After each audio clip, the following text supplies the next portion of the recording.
बिस्मिल्लाहिर्रहमानिर्रहीम।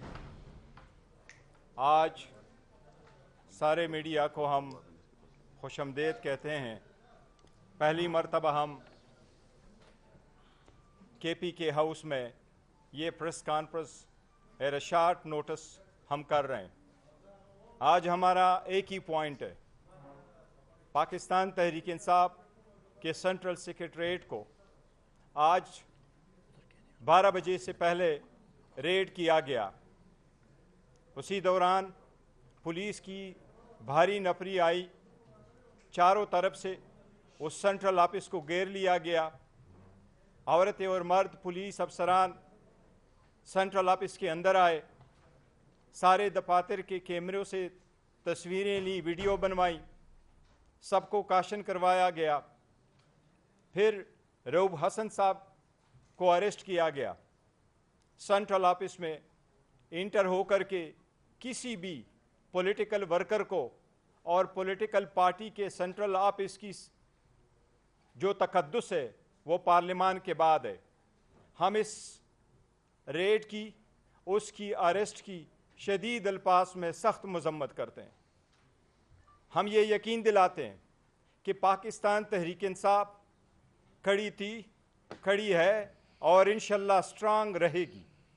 निशान लिया गया, लोगों को रोका गया, इलेक्शन से आउट करने की कोशिश की गई, लेकिन उसके बावजूद लोगों ने देखा कि 3 करोड़ पाकिस्तान के अवाम ने पाकिस्तान तहरीक इंसाफ को वोट दिया। आज के एक्शन की जितनी मजम्मत की जाए कम है। कानून की बालादस्ती के लिए लाजिम है कि आप वारंट के साथ आते, हमें इतला देते, हमें बताते किस सिलसिले में आपको सर्च दरकार है। हमने हमेशा ताउन किया है, हम इस मरतबा भी ताउन करते। पहले भी नोटिस आए, हमने कंप्लाई किया, आज भी नोटिस आता तो हम हर सूरत कानून की बालादस्ती के लिए कंप्लाई करते।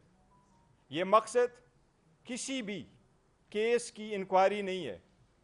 हमारे पास सुप्रीम कोर्ट के ऑर्डर के मुताबिक 41 एफिडेविट है जो हमने जमा किए हैं। उस 41 एमएनएस के एफिडेविट में से 38 जो इलेक्शन कमीशन में जमा हुए थे।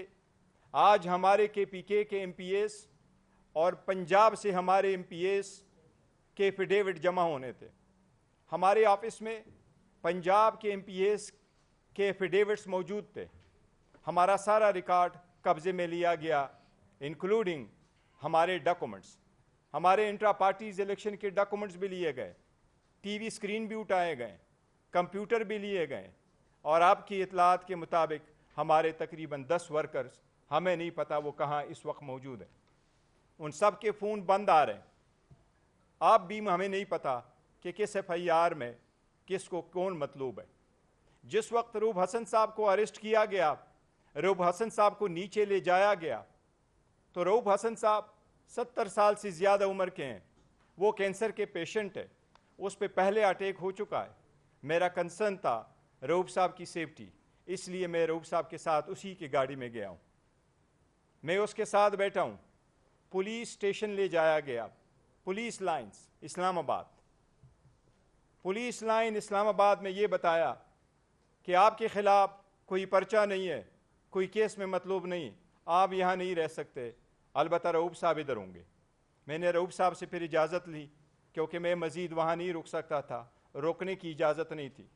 रीज़न यही है कि ये पहला मर्तबा नहीं था। हमारे बाकी साथियों को, उनको भी ऐसा ही उठाया गया कि किसी को रात के वक्त, किसी को चलते हुए अपने जॉब पे जाते हुए वक्त गिरफ्तार किया गया। आज भी नहीं पता वो कहाँ मौजूद है। इस लाकानूनियत के हम खिलाफ है। इस लाकानूनियत से कुल हासिल नहीं होना। लोगों को तोड़ना बड़ा आसान है, जोड़ना और आगे लेके जाना बड़ा मुश्किल काम है। पाकिस्तान तहरीक इंसाफ टेररिज्म की हर सूरत और हर फॉर्म में शदीद मजम्मत करती है। पाकिस्तान तहरीक इंसाफ इंसाफ का नाम है, रूल ऑफ लॉ के लिए है और दहशतगर्दी के ख़िलाफ़ है। हम सबसे पहले इंडियन आर्मी चीफ की इस बयान की मजम्मत करते हैं और इंशाल्लाह वो कभी कामयाब नहीं होंगे कि पाकिस्तान की आर्मी कमज़ोर हो। लेकिन साथ यही कहते हैं कि दहशतगर्दी में हमने असम्बली में भी ये पॉइंट उठाया और उस पर गवर्नमेंट का जवाब आया। हमने ये कहा कि जो ऑपरेशन होने जा रहा है या हुकूमत इरादा रखती है उस पर इस ईमान को इत्मीनान मिले, हमें ब्रीफ किया जाए, अस्करी क़ियादत आके ब्रीफ करे। उस पर गवर्नमेंट की तरफ से लॉ मिनिस्टर का ये पैगाम आया था, ये जवाब आया था कि इसी पे यहाँ ब्रीफिंग होगी, इस ईवान में ब्रीफिंग होगी, वज़ीर आज़म के सामने ब्रीफिंग होगी, इंटीरियर मिनिस्टर के सामने ब्रीफिंग होगी, और उन्होंने कहा था मैं खुद भी यहाँ मौजूद हूँगा। आज तक वो ब्रीफिंग नहीं हुई।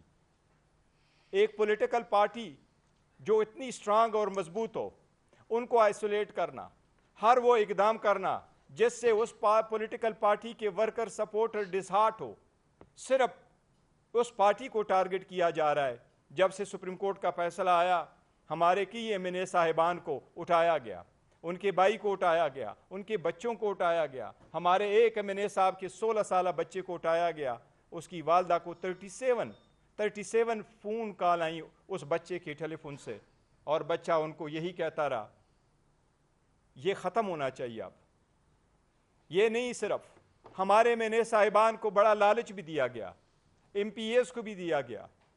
सुप्रीम कोर्ट का फैसला है, इंशाअल्लाह ये इम्प्लीमेंट होगा। पाकिस्तान तहरीक इंसाफ इन कार्रवाइयों की शदीद मजम्मत करती है।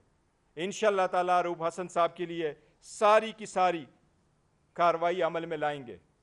हम अदलिया से उम्मीद करते हैं कि इंशाअल्लाह कल अगर उसको अदालत में प्रोड्यूस किया जाएगा तो हमें उम्मीद है कि इंशाअल्लाह ताला रूब हसन साहब को डिस्चार्ज किया जाएगा।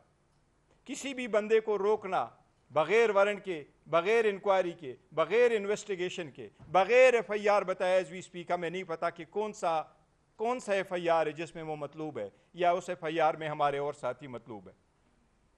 ये सब कुछ सिर्फ एक पार्टी को कमज़ोर करने के लिए किया जा रहा है। इससे मुल्क आगे नहीं जाएगा, इससे मुल्क का नुकसान होगा, इसलिए हम इसकी मजम्मत करते हैं।